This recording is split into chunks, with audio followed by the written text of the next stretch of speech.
Hey there, this is Malorian, and this is another Malorian Spotlight. This is where people send us a video, and I'm going to be checking it out, showing it to you guys, and then I'll do my part and say what I thought about the list, the way it was deployed, and the way that it was actually used in the game.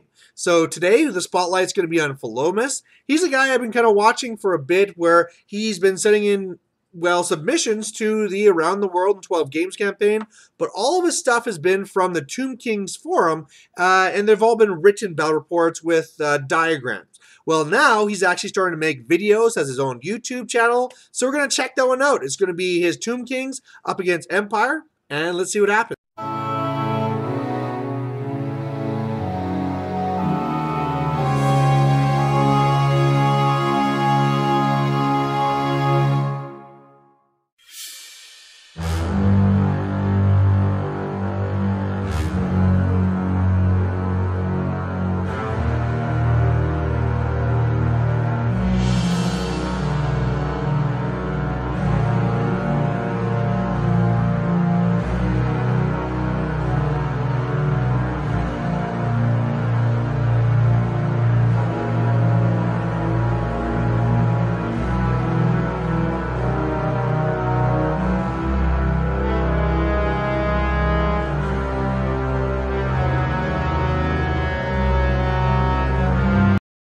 Hi guys, I bring you here a new Tomb Kings battle report, and this time it's a battle line against Empire. I start rolling spells with my Hierophant, with my level 1 Lich Priest, the other level 1 Lich Priest, and the level 4 Wizard from the Lore of Light. Balthazar, as a Lore Master, knows all spells from the Lore of Metal. My deployment starts with a small unit of Skeleton Archers, then 2 units of Necropolis Knight. Behind the building is the Titan, and next to him is the big unit of archers. On the far right there is another small unit of archers and the Casket of Souls. From left to right, the Empire has Balthazar behind the building, a cannon, a steam tank, a unit of great swords, a horde of halberdiers, a hellblaster with an engineer, a unit of knights, and a unit of demigryph. Ramhotep starts behind the building, and all the rest of the Tomb Kings characters start in the big archer unit. For the Empire, a priest joins the Inner Circle Knights, another priest joins the Great Swordman, and the Archlector and the VSB join the Halberdier unit. Finally, one of the scouts unit deploys in the middle of the map, while the 2 others deploy near the building looking at the cannon but I win the roll-off to start the game, so Tomb King make the first move. The turn starts with all the archer units moving forward, the Horse Archer on the right moving aggressively, and the Necropolis Knights unit moving a bit forward, staying outside the Hellblaster range. The magic phase starts with 6 power dice, and 3 extra from the Casket of Souls. I start the magic phase by casting a 2 dice smiting on the big archer unit, and Balthazar tries to dispel it with 3 dice, but fails and loses concentration. I then cast a boosted banish and cause him 1 wound. Finally, I use the casket with 2 dice and my opponent fails to dispel it. The spell wounds Balthazar, kills the Great Cannon, causes 3 wounds to the steam tank, jumps to the Great Swordman, then kills 3 halberdiers, and finally destroys the hellblasters. Then on the shooting phase, the big unit of archers kill 12 great swordmen. The Empire turn starts with the halberdiers, great swordmen, and steam tank moving at full speed forward, while Balthazar moves to be within 18 inches of the big archer unit. Meanwhile, the engineer moves to hide with the archers, and the demigryph knights and the Inner Circle Knights move a bit forward. The magic phase starts with 6 power dice, and Balthazar tries to cast a final transmutation on the big archer unit. He doesn't roll any double 6, and the spell is stopped with a spell scroll. Then the archers kill one of the Horse Archer, and the steam tank manages to do 3 wounds to the Titan. The Horse Archer in the middle moves to stop the Halberdier and discovers that the forest is a venom thicket. The other two Horse Archer units move toward the middle, and the Necropolis Knights move 17 inches away from the opposing knights. The archers backpedal while Ramhotep joins the unit.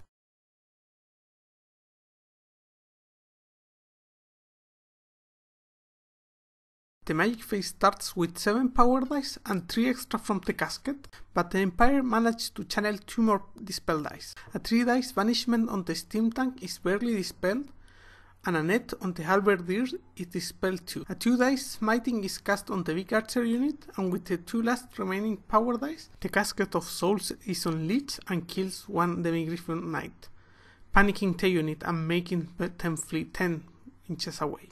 In the shooting phase, the combined attack from the Horse Archer and the small archer unit finally managed to take out of action Balthazar, while the big archer unit fell another 9 great swordmen, leaving only the champion and the priest alive, while the archers on the left managed to cause 2 wounds on the knight, who failed both armor saves. The turn starts with the Inner Circle Knight trying a long charge but failing. The survivors from the Great Swordman unit charge the Horse Archer, while the Halberdiers move to the side. And the Steam Tank moves 18 inches toward the Archer unit, and the Demigriffon fail the rally test and flee from the board. The magic phase starts with 2 power dice and a 5+ ward is cast on the Knights. In the close combat phase, the priest kills one of the Horse Archers, who in return kills the champion. Then, one more Horse Archer crumbles. The steam tank kills 4 archers with the impact hits and 4 more with the steam gun. In return, the princess managed to cause 1 wound on the steam tank and reform. The turn starts with a charge from both Necropolis Knight units on the Inner Circle Knights, while the Horse Archer units move toward the middle and the Titan backpedals. The magic phase starts with 10 power dice for the Tombkins and 2 extra thanks to the casket. I start the magic phase with a 3 dice net, forcing my opponent to dispel it. Then I cast a 2 dice smiting on the archers. Then I cast Cursed Blade on 2 dice on the Horse Archer that resurrect 2 mothers that are used to block the halberdiers. A 2 dice desiccation is cast on the steam tank, and a 2 dice time warp fails to cast. In the combat phase, the Inner Circle Knight failed the fear test, but managed to do 3 wounds on the Necropolis Knight, who only caused 2 wounds to them, and the combat ends in a draw. Meanwhile, the Tomb Prince managed to cause 1 wound to the steam tank. The halberdiers decide to charge the Horse Archer that are blocking them, while the archers move forward to shoot at the Hydro Titan. The magic phase starts with 10 power dice for the Empire, and a 6 dice Shield of Fate on the Knights is dispelled. Then a 2 diced Hammer of Sigmar and Shield of Sigmar is cast on the halberdiers, who slaughtered the poor Horse Archer, but decided to restrain instead of overrunning into the poisoned ticket. The steam tank kills 4 archers with the steam gun, while the prince managed 2 wounds on the steam tank, leaving it with only 3 wounds left. 2 Necropolis Knight Riders try to kill the priest, but fail to do so again, while the remaining attacks from the Necropolis Knight unit managed to kill 3 knights. The Inner Circle Knights managed to cause 1 wound back and hold bravely. The turn starts with a charge from the Titan on the lone priest, who decides to flee. Then one of the Horse Archer unit moves to block the halberdiers, while the other advances. The magic phase starts with 9 power dice for the Tomb Kings, and the Hierophant tries to cast Desiccation on the steam tank, but rolls a triple 1 and fails. A 2 dice smiting on the archers is let through, while a 3 dice net on the halberdiers is dispelled. Finally, Time Warp is cast on the archers. In the shooting phase, one of the Horse Archer unit executes the cowardly priest who was fleeing away, while the archers on the left kill 3 Empire archers, make them panic and flee away, and the archers on the right kill 3 halberdiers. In combat, the brave Inner Circle Knights hold the Necropolis Knight for another turn, with no wound caused on either side. The engineer kills one archer, while the combined attack of both princes manage only one wound on the steam tank. With the halberdier unit blocked by the horse archer, both characters on the unit decide to charge the Hydro Titan. The halberdiers, seeing that there are two horse archer units ready to stop them, reform to the right, prepared to help the brave knights. The magic phase starts with 7 power dice for the Empire, and the Arch-Lector tries to 6 dice Soulfire on the Hydro Titan, but the magical prowess of the Tomb Kings is too much and the spell is stopped. With the last die he tries to cast Hammer of Sigmar, but fails on a natural 2. But Sigmar protects the faithful, and the Arch-Lector manages to do 1 wound on the Hydro Titan, and only receiving 1 wound back, winning combat by 2 and making the Titan crumble. The knights, bloodied and wounded, still hold the Necropolis Knight with no casualty on either side. The combined attacks from both princes finally chip away the last wound from the steam tank and destroy it, and the archer unit reforms to look at the flank of the halberdiers. The turn starts with a charge from the archers on the flank of the halberdiers, which they manage.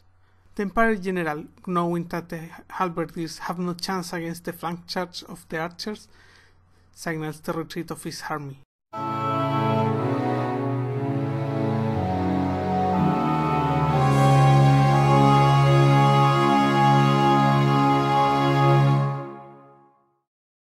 So there you have it, a big win for the Tomb Kings. It actually made me miss my Tomb Kings. You know, I was like, wow, Tomb Kings are actually pretty cool. But either way, now I'm going to do my part, and I'm going to talk about what I thought about the list, deployment, and the way it was played. Now, the list when I first saw it was alarm bells going off, because I saw all these characters, right? There's 2 level 4s, there's a couple of level 1s, there's another support character, there's 2 princes, like, wow, that's a lot of points.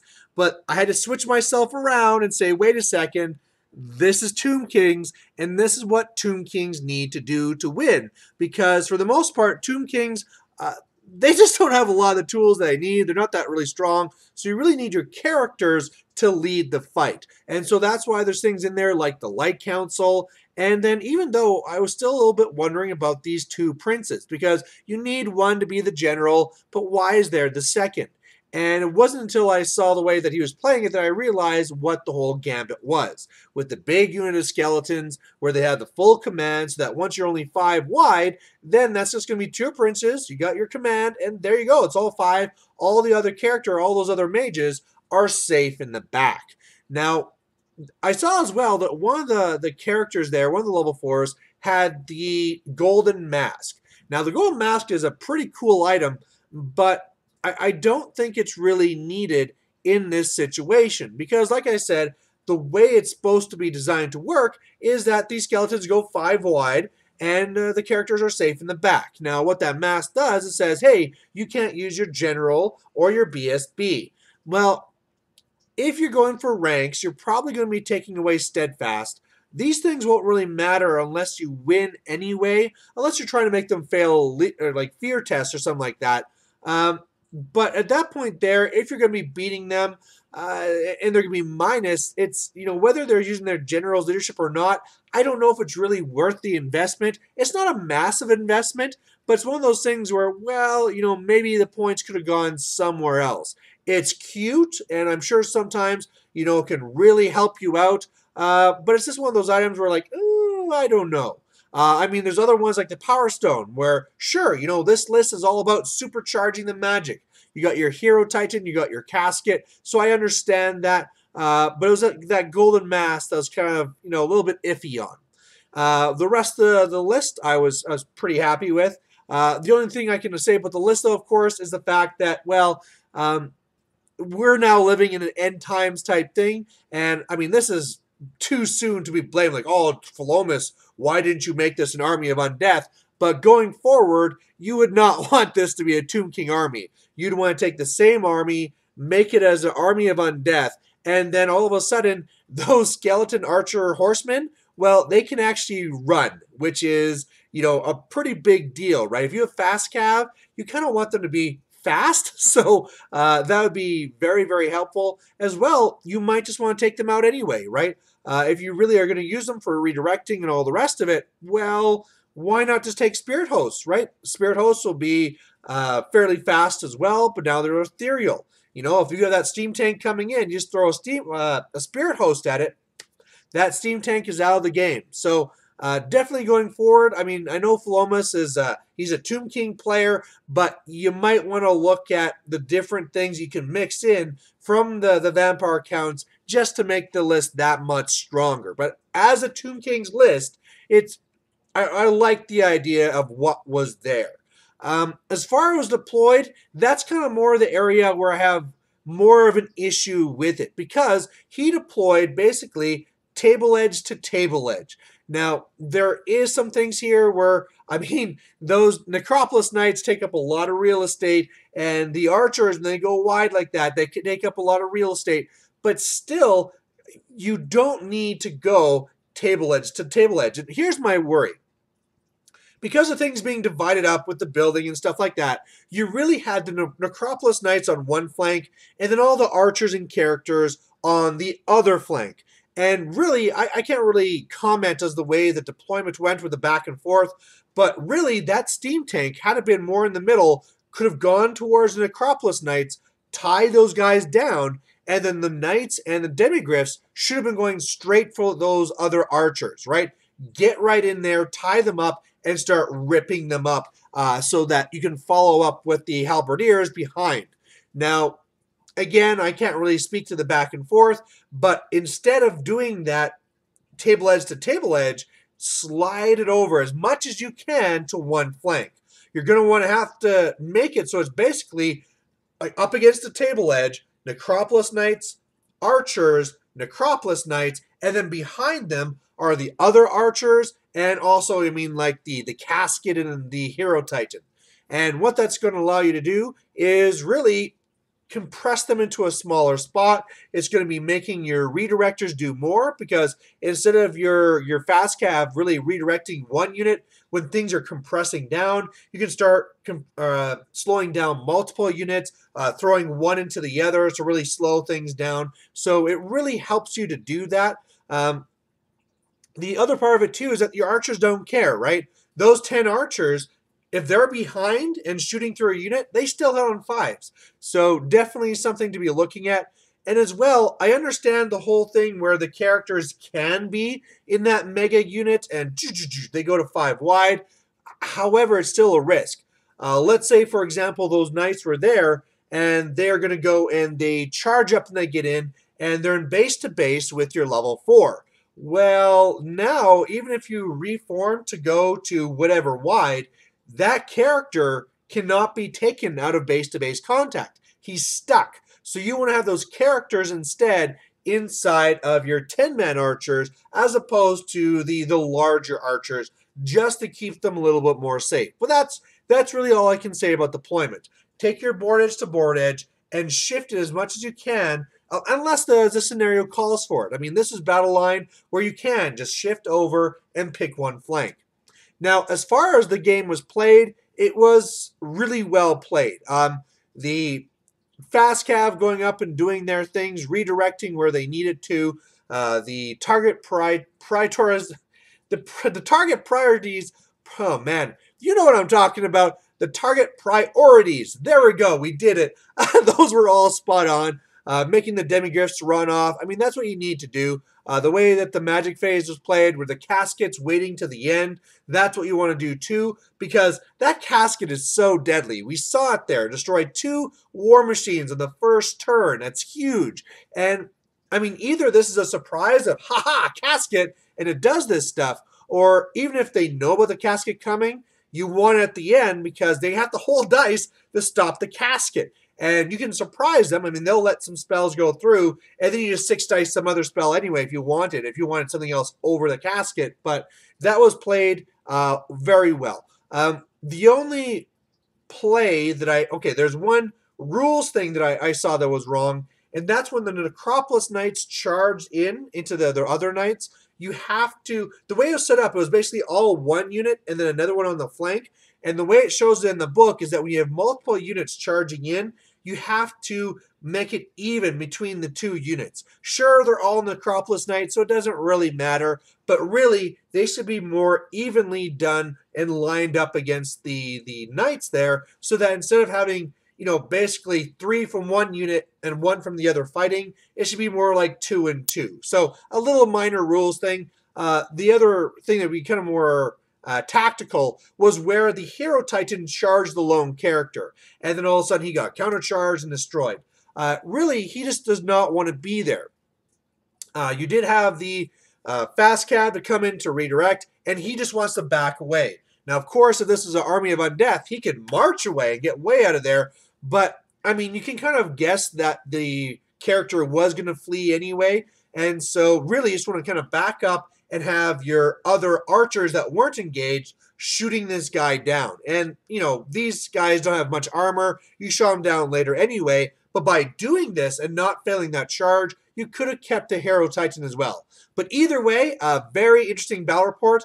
The only side comment I want to talk about, just as, battle reporter to battle reporter, is I really like the mix of pictures and diagrams. The diagrams, just like how he used in his written up reports, were really nice and clear to show where everything was. The one thing that I thought was kind of overdone was the pictures of the dice. It's really good that you covered what spells were cast and what failed and blah, blah, blah. But I don't think you need to show the picture of every single one. Where there is like, oh, 111. Sure, show that picture. But in other cases, you might want to take a picture for yourself to remember what the casting was. But then you can delete it. And when you're talking about it in the report, have more of a picture of who's actually casting or who's actually on. So instead of showing like 556, and you're talking about how Balthazar Gelt cast a spell, well, show the picture of Balthazar Gelt, and then you can just be talking about that on the side. But that's a little minor thing, that's a Malorian to you type thing. But either way, really nice report. Hopefully you guys liked it. There's going to be a link down to his battle report down below in the description. So go there, check out his other videos. If you like it, please subscribe. And either way, that was another Malorian Spotlight, and we'll catch you later. Bye.